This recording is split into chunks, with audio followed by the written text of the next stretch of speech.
Selamat malam sahabat keluarga dimanapun Anda berada. Senang sekali kembali bertemu bersama dengan saya Andy Darmawan. Dan hari ini kita berada di acara live seperti biasa di Family First Indonesia. Hari ini kita ada di acara ngopi sore ya. Jadi hari ini kita tuh mau ngomongin soal relasi. Nah, satu topik yang menarik sekali yang bakal diulas oleh Ibu Krisna Dewi Maharti, pakar cinta dan relasi. Hari ini kita mau sama-sama bahas tentang sebuah pertanyaan besar yang biasanya diajukan oleh banyak orang ya. Benarkah dia adalah jodoh saya? Nah, ketika ngomongin soal jodoh, ini berarti terkait dengan memilih pasangan hidup. Sahabat keluarga, bahkan pada kenyataannya banyak sekali orang yang sudah menjalani kehidupan pernikahan pun mungkin punya pertanyaan. Betulkah dia yang sedang bersama-sama dengan saya, seseorang yang sedang menjalani pernikahan dengan saya adalah jodoh saya? Atau mungkin bertanya-tanya, apakah saya salah pilih pasangan? Atau saya salah pilih jodoh? Atau lebih jauh lagi bertanya-tanya, sebenarnya jodoh itu siapa yang pilih?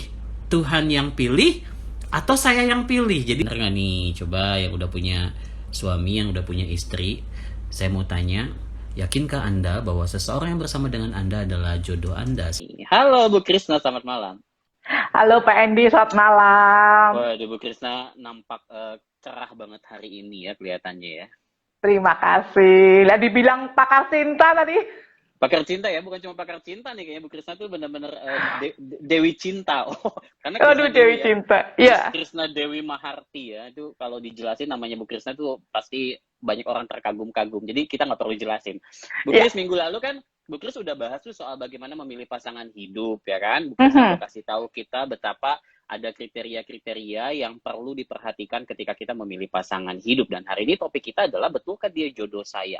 Ini banyak orang yang pasti bertanya-tanya Bu ya, bukan saja mereka yang saat ini sedang menjalin relasi pacaran, bahkan mungkin mereka yang sudah menikah. Ada kalanya ya Bu, ketika misalnya udah mulai ribut, udah mulai ada konflik, udah ada mulai masalah di tengah-tengah keluarga, mereka bertanya-tanya, jangan-jangan gue salah pilih jodoh nih. Jangan-jangan dia bukan jodoh yang Tuhan tetapkan buat saya. Kita mau sama-sama bahas hal itu ya. Ngomongin dulu soal jodoh nih. Kalau buat Bu Krisna sendiri, jodoh itu apa sih Bu? Jangan nyanyi ya Bu? Ya, jangan nyanyi jodohku gitu ya. Iya, jangan. Maunya ku dirimu ya. Oke, Biasanya saya soalnya gitu Pak Andy, kalau dilarang biasanya malah mau lanjut terus nyanyinya. Oh, oke, baik. Ya, jodoh itu pasti bukan selalu yang cocok ya. Kan kadang-kadang orang mengatakan kalau udah cocok, ada kecocokan, kami berjodoh. Justru jodoh itu menurut saya adalah pribadi yang berbeda. Ya, dari wanita dan pria kan udah beda. Jangan sama jenis loh, nggak boleh. Namanya jodoh untuk membangun pernikahan itu harus lawan jenis, pria dan wanita. Itu udah berbeda. Jadi ada keberbedaan, tetapi justru satu sama lain mau melengkapi untuk menjadi satu kesatuan, unity, yang nantinya bertumbuh kepada arah yang lebih baik. Kalau minggu lalu kita bilang temukan pasangan hidup Anda itu ke arah karakter yang lebih baik, kerohanian yang lebih baik, ya, skill, talenta itu juga harus dikembangkan lebih baik. Nah, ini jodoh juga demikian. Walaupun pribadinya berbeda, pria dan wanita dengan segala keunikan, yang satunya lembut, yang satunya keras, yang satunya mungkin agak melankolis, satunya tegas gitu ya, berbeda dalam keberbedaan itu, tapi mau saling pengertian, saling melengkapi, bertumbuh kepada arah yang memang lebih dewasa dalam segala hal. Itu menurut saya jodoh itu seperti itu. Oke, menarik sekali. Tadi ada satu kata yang Bu Krisna terus-terus ulangi ya. Jodoh itu adalah saling melengkapi ya. Saling melengkapi itu berarti meliputi mulai dari gender aja udah kelihatan antara pria dan Hmm, wanita. Saling melengkapi berarti di mana masing-masing pasangan saling menopang, saling menolong satu dengan yang lain. Nah, betul. banyak anak muda bertanya-tanya seperti ini ketika mereka menjalani pacaran ya Bu ya, sebelum mereka menikah nih. Kan Ya, biasanya untuk mereka memutuskan menikah pasti kan pertanyaan besar yang mereka perlu tanyakan kepada diri mereka dan kepada pasangan adalah, benarkah kamu adalah jodoh saya? Atau mungkin mereka di dalam doa mereka misalnya ya kepada Tuhan, mereka bertanya, Tuhan, betulkah orang yang sedang menjalin relasi bersama dengan saya adalah jodoh saya? Bagaimana kita bisa tahu, Bu, bahwa dia adalah memang pasangan yang sudah Tuhan siapkan buat kita sebelum kita menikah? ya. Ada. Pastinya kita jangan pernah menikah hanya karena desakan orang tua. Oke. Jangan menikah hanya karena faktor usia. Jangan menikah hanya karena lihat teman-temannya sudah pada gandeng anak atau punya pasangan.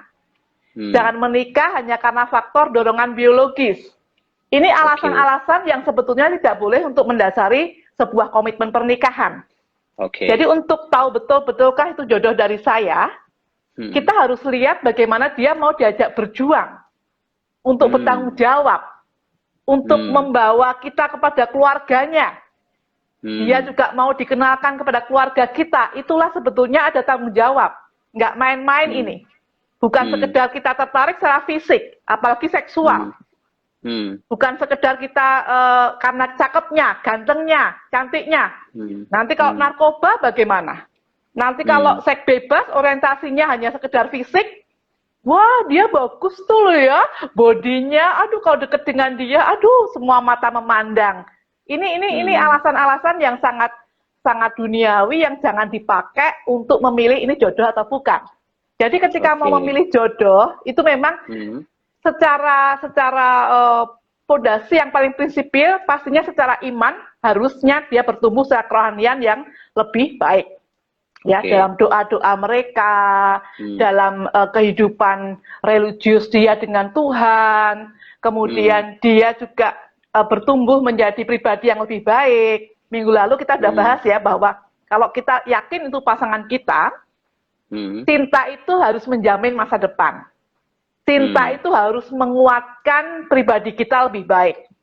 Cinta itu bukan merusak, bukan untuk tangis-tangisan, bukan untuk saling menyalahkan apalagi cemburu buta.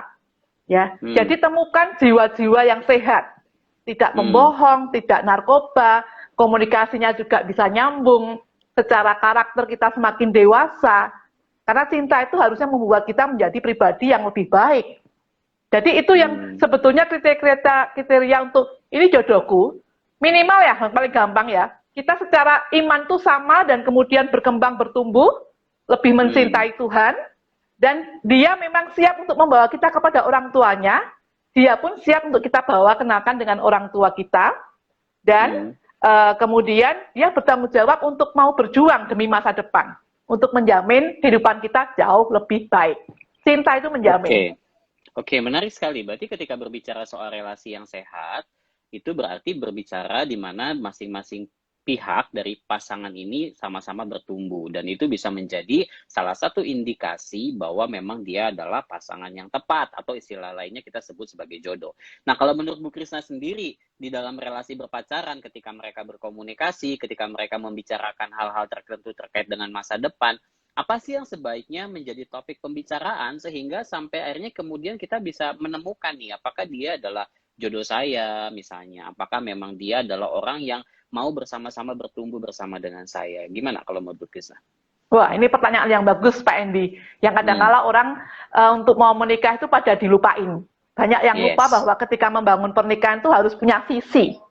Makanya yang diobrolin, yang didiskusikan itu visi. Visi itu tujuan jangka panjang. Kita mau menikah gimana nih? Termasuk mau punya anak berapa itu dibicarakan ketika waktu pacaran. Mau punya anak berapa, nanti kalau sudah menikah apakah saya masih boleh bekerja apa tidak, nanti kita itu mau membangun pernikahan seperti apa sih. Makanya ketika pacaran itu penyatuan pikiran itu penting sekali. Menyatukan visi, tujuan pernikahan. kemudian nanti kita ingin membangun pernikahan tuh seperti apa, ya. Itu kan harus punya tujuannya. Misalnya kalau saya ya membangun pernikahan yang bagaimana kita ini bisa berdaya guna lah buat banyak orang, buat kita sendiri juga bahagia rohani dan jasmani. Ya, kemudian kita ketika merasa bahagia rohani jasmani, kita pun bisa menjadi alat atau keluarga yang berdaya guna untuk banyak orang, masyarakat Indonesia, komunitas kita, gitu ya. Itu yang harus dipikirkan, bukan hanya untuk ego kita sendiri, tetapi bagaimana berdua itu kita sama-sama memikirkan untuk 3 tahun ke depan seperti apa kita kerinduannya. Oh, 3 tahun ke depan misalnya kita nanti habis menikah, minimal kita sudah punya rumah sendiri nih, misalnya. Ya, kemudian 5 tahun ke depan, ya 5 tahun ke depan pastinya kita sudah punya anak yang lucu, kita sudah bisa mulai nabung-nabung sedikit, itu ya. Itu tuh banyak yang harus dipikirkan, yang termasuk dalam visi membangun pernikahan. Ini yang harus disatukan ketika pacaran, ketika kita mau membangun pernikahan.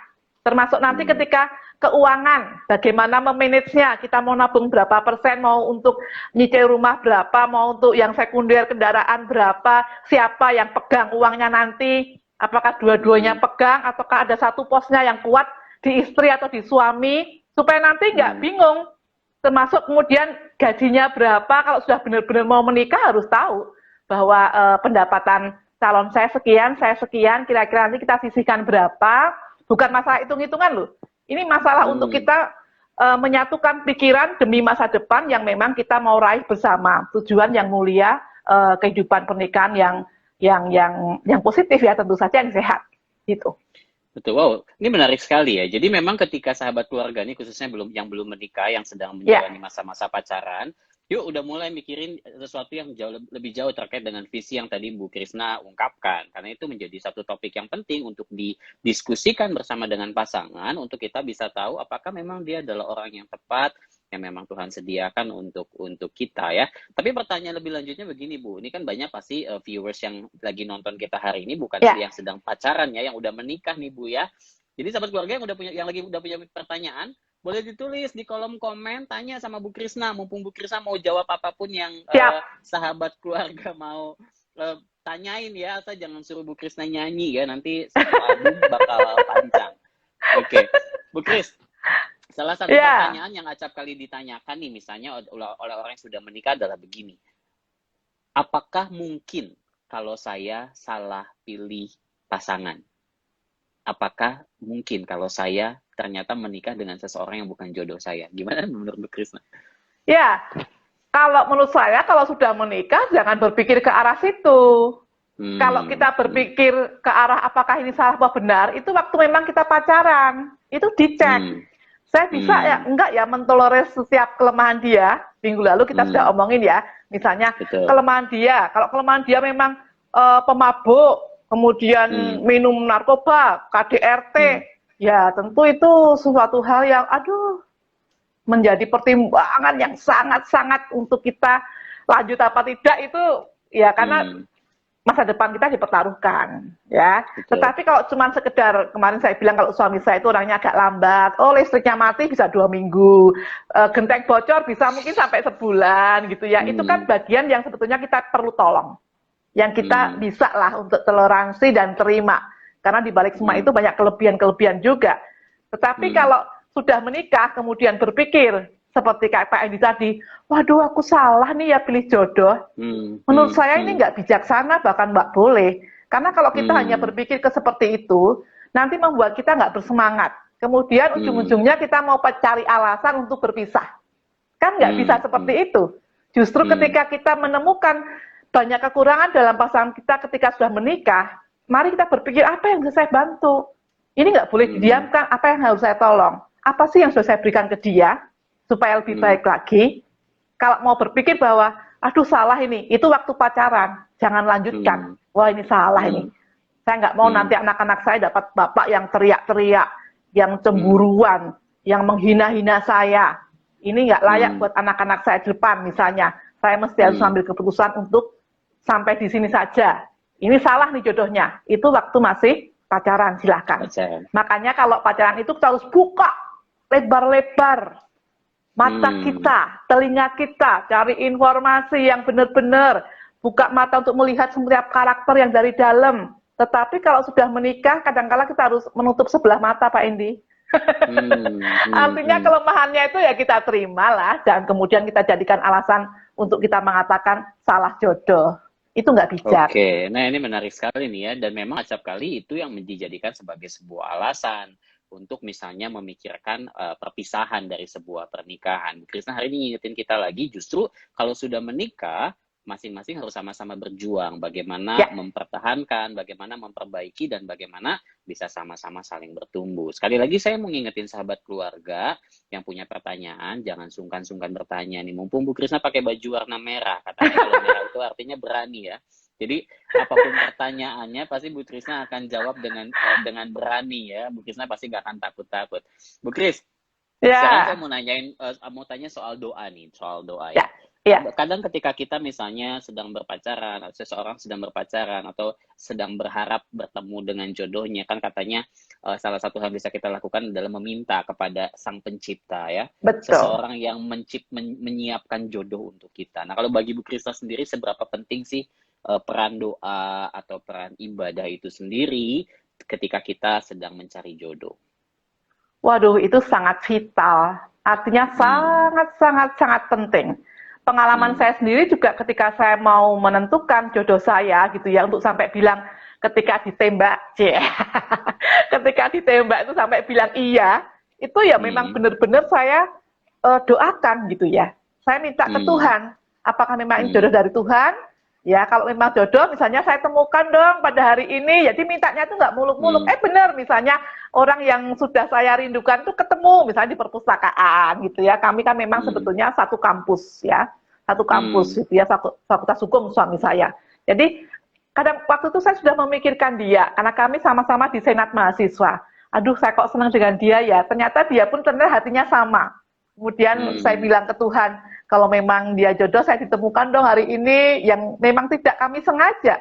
Betul, ketemu di perpustakaan. Besoknya lagi saya doakan gitu ya, dalam minggu depan, kok ya kangen lagi ya sama dia, ketemu di kantor pos. Dan itu kemudian terjadi relasi-relasi yang kemudian berlanjut ya, dari pertemuan-pertemuan itu. Ya, kebersamaan kita di perpustakaan, kemudian makan di kantin kampus, kemudian saling sapa yang lebih mendalam lagi, menanyakan hari ini kuliah jam berapa. Ya, saya pikir itu bagian dari bagaimana Sang Pencipta atau Tuhan itu menolong kita, mengizinkan kita untuk berrelasi lebih dalam lagi. Dan patokannya adalah dia harus menghormati saya sebagai wanita. Artinya sopan santun, etika, membuat saya semakin dekat dengan Tuhan. Dia tidak sembarangan untuk pegang tangan atau cium, itu semuanya pakai permisi gitu ya.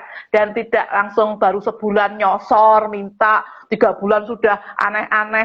Itu yang menurut saya juga harus jadi pertimbangan, bagian dari petunjuk ini pria yang baik, ini wanita yang bagus, yang santun, yang soleh, yang soleha, yang layak untuk kami bisa istilahnya jaminlah kesetiaannya. Ya, itu bagian dari kita berdoa. Tuhan akan kasih kita hikmat. Ya, termasuk ketika waktu itu saya bilang banyak yang apel ke saya. Saya tahu dari hikmat dalam doa itu bahwa ini bagian dari orang yang cuman omong doang. Ini bagian dari orang yang bertanggung jawab, yang rendah hati, yang bisa diandalkan. Itu Tuhan sangat menolong untuk memilihkan kita, menuntun kita lah pada satu pribadi yang memang bukan cocok ya, tetapi ini memang bagus, bertanggung jawab, tepat untuk melengkapi sisi kekurangan saya. Ya, ini yang harus dipikirkan. Jodoh itu yang bisa melengkapi kekurangan saya. Kalau saya orangnya nggak sabar, dapat suami yang sabar.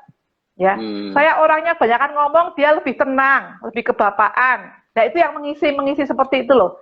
Yang harus dipertimbangkan nih para followers gitu ya, viewer yang memang sedang memilih pasangan hidup.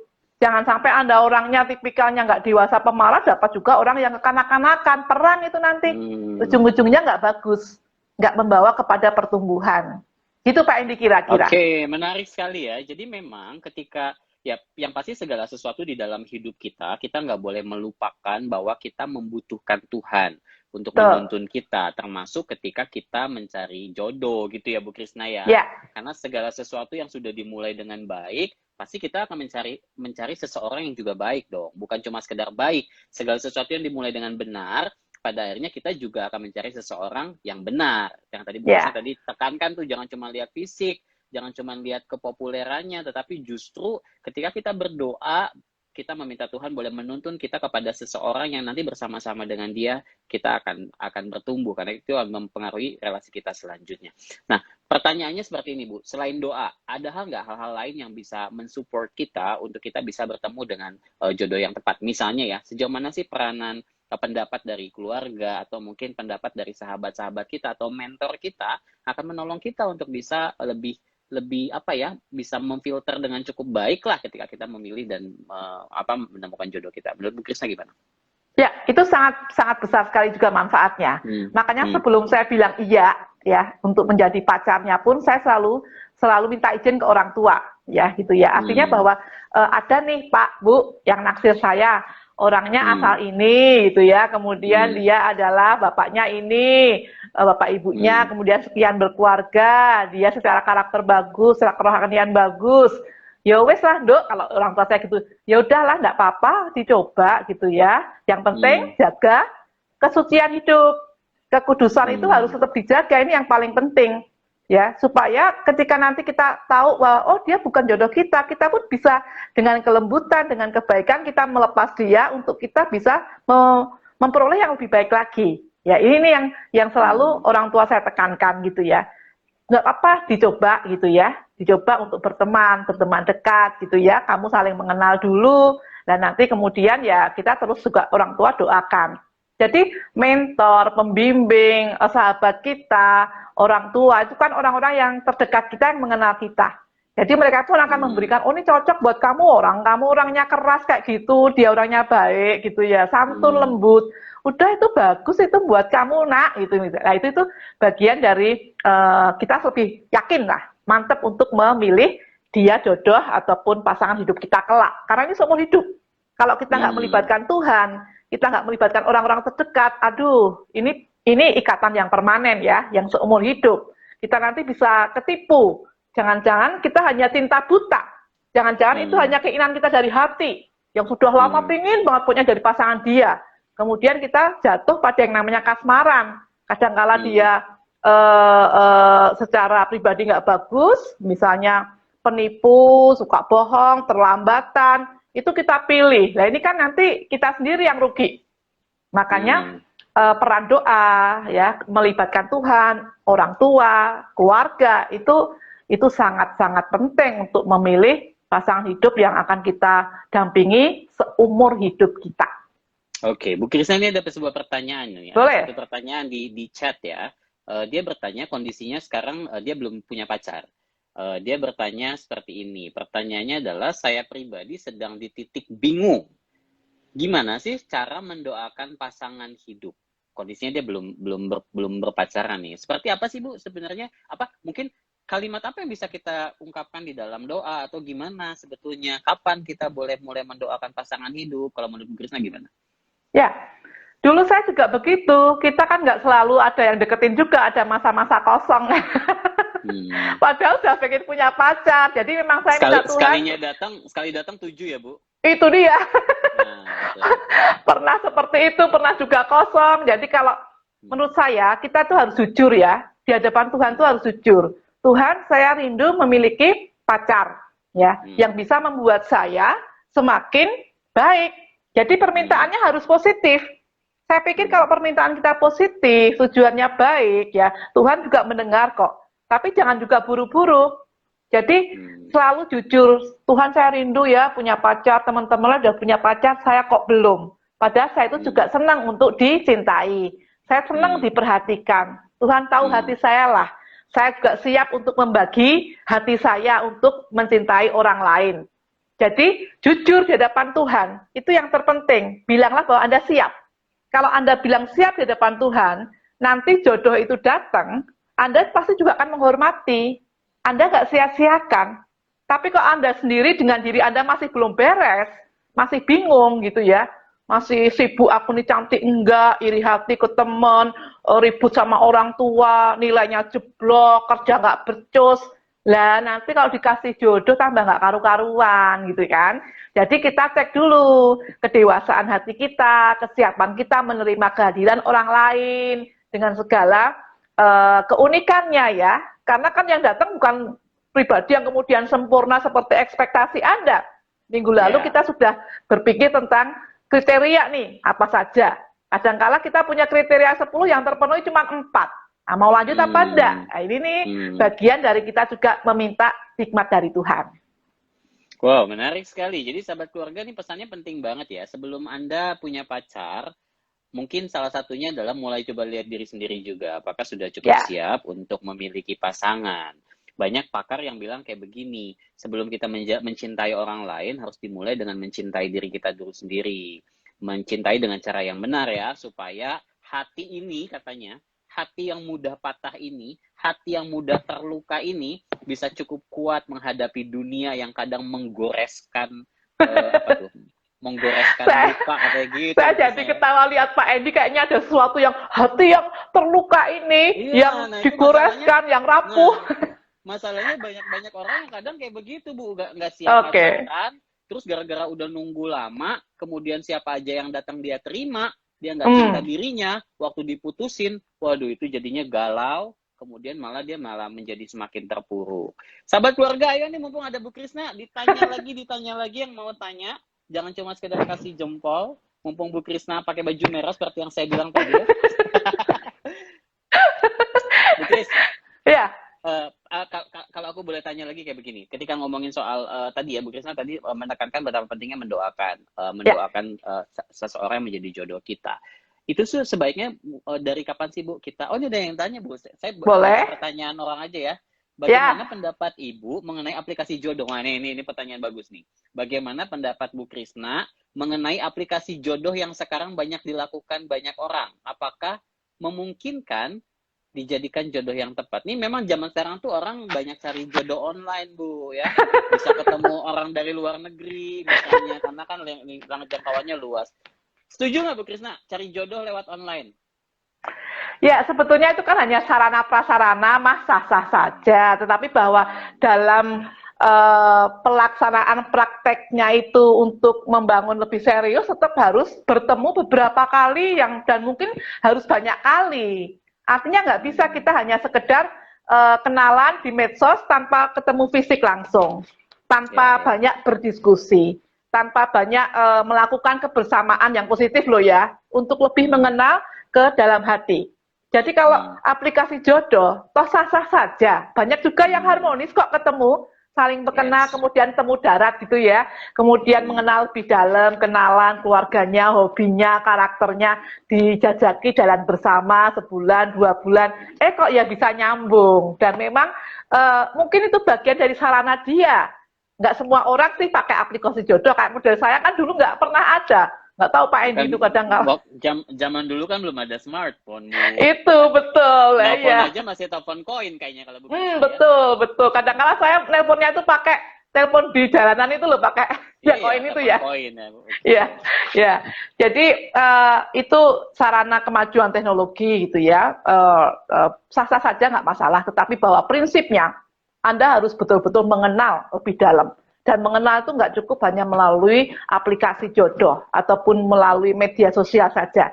Harus ketemu darat, tatap muka langsung, mengerti bagaimana cara dia menyelesaikan masalah, mengerti bagaimana pola pikir dia untuk jangka panjang, mengerti bagaimana dia saat marah, saat sedih, saat mengungkapkan banyak hal itu, apakah dia karakter yang smart, yang memang Anda rindukan, cakap, atau jangan-jangan nggak bisa jawab apa-apa, pambodo. Nah itu kan kalau di aplikasi cuma bahasa terbatas, tetapi kalau ketemu langsung itu kan memang kita bisa lebih mengenal pribadi mendalam.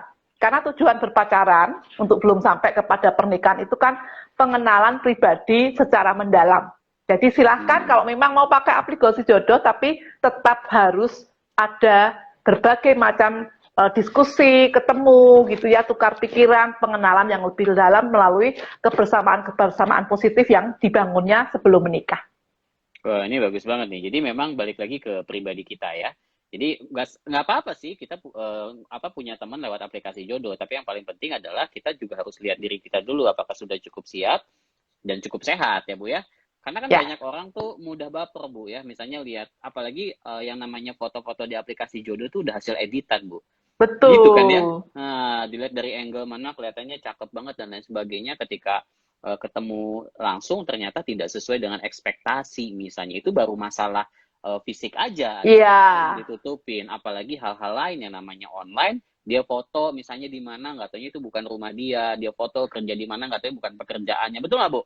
Nah, itu betul. sesuatu hal yang mungkin perlu harus hati-hati. Iya. Ayo sahabat keluarga tanya lagi nih, mumpung masih ada waktu. Pokoknya kalau Bu Krisna yang live, kita biasanya cuma 30 menit. Kalau Bu Krisna live, boleh lewat dari 30 menit. Bu Krisna ini ada Ibu Johana. Ibu Johana menyapa Bu Krisna, katanya kemarin beliau ikut seminar Bu Krisna di CK7. Oh Sangat ya, memberkati sekali. terima Selamat kasih. malam, Shalom Bu malam, Johana. Bu Yana ya. Oke, Bu Kris, ngomongin soal ini, saya tertarik banget ngomongin soal aplikasi jodoh nih, aplikasi jodoh ya Bu. Kasih dong tips-tips praktis Bu. Maksudnya gini loh, mana sih yang boleh di follow up, mana sih yang nggak boleh di follow up. Nah, acapkali kan itu menjadi tips praktis yang penting tuh buat para pencari jodoh. Gimana Bu? Ya, paling enggak kan tadi Pak Edi sudah katakan ya, itu bagian dari bisa tipu-tipuan juga. Makanya memang kita follow up itu ya dari pasti kalau kita lihat dari bagaimana pengalaman dia dalam hal, kalau saya sih ya paling suka ketika pekerjaan gitu ya, keimanan, kemudian coba lihat hobi-hobi dia itu hobi yang positif apa tidak. Kalau dia tampilkan skill-skill dia, kemudian komunitas-komunitas dia kelihatan apa enggak di situ. Apakah hanya dia sendiri terus, tapi komunitasnya banyak apa enggak yang memang itu positif gitu loh. Kegiatannya entah olahraga, entah musik, entah apapun dia yang bisa.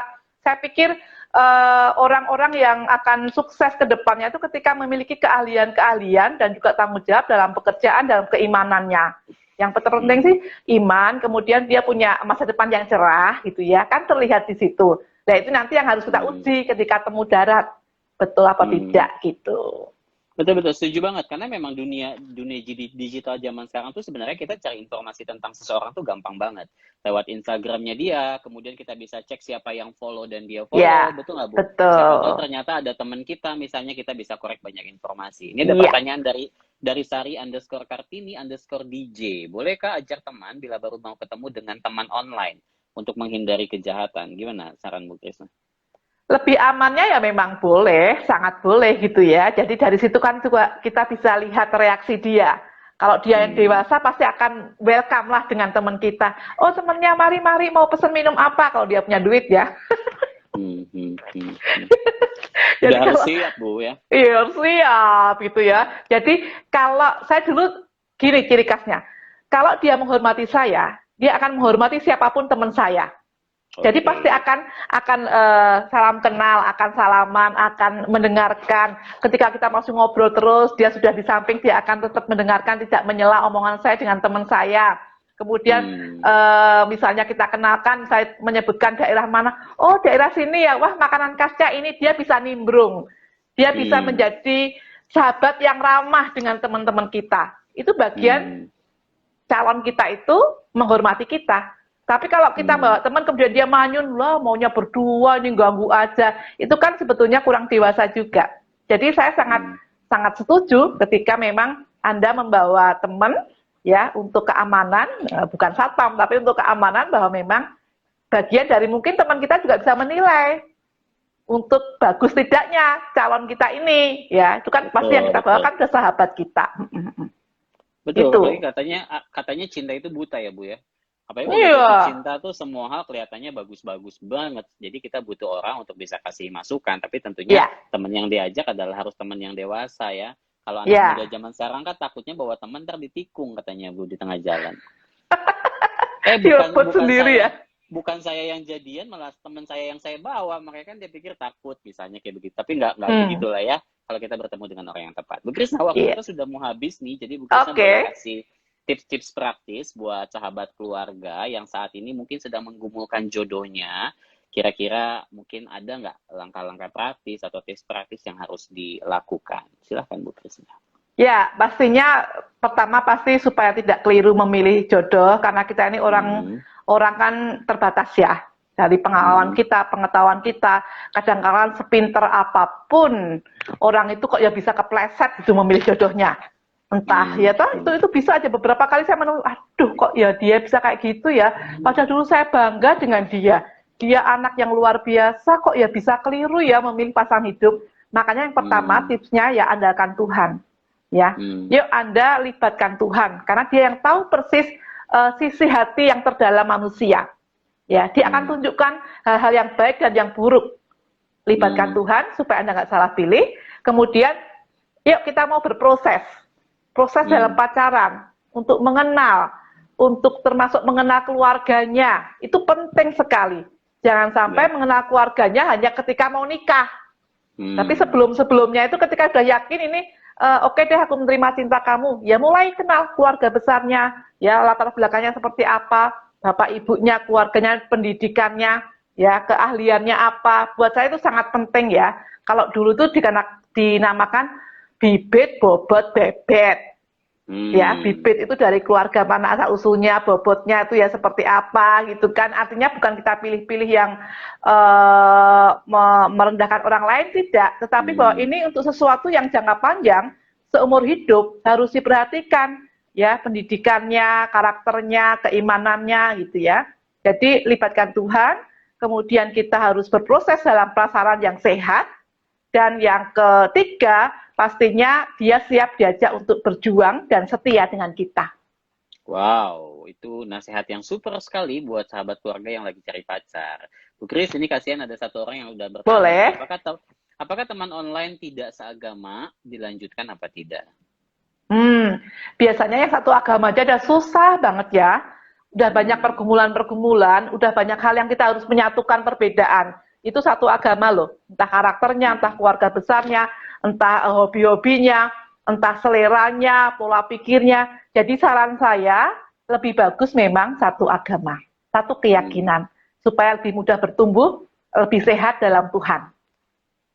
Bukan hanya lebih bagus ya, tapi memang harusnya itu harus satu agama ya Bu ya, supaya memang kan ngomongin soal visi tadi yang seperti yang Bu Kris ungkapkan. Tapi kalau cuma sekedar jadi teman nggak apa-apa, kita bisa berteman dengan siapapun. Tapi ngomongin pasangan hidup harus dipikirkan dengan baik. Sekali lagi terima kasih Bu Krisna, terima kasih juga untuk sahabat keluarga ya. Oke, sahabat keluarga yang saat ini sedang mencari jodoh atau sedang membimbing orang untuk mencari jodoh, ingat beberapa prinsip yang tadi Bu Krisna sudah ungkapkan di sepanjang live. Kalau lupa, gampang. Cukup follow IG-nya Familyverse Indonesia, kemudian buka di bagian IG TV ya. Jadi Instagram TV. Kalian bisa dapetin hasil rekaman live kita di dalam kesempatan malam hari ini. Terima kasih Bu Krisna, terima kasih sahabat keluarga. Sampai bertemu malam bersama dengan keluarga Anda.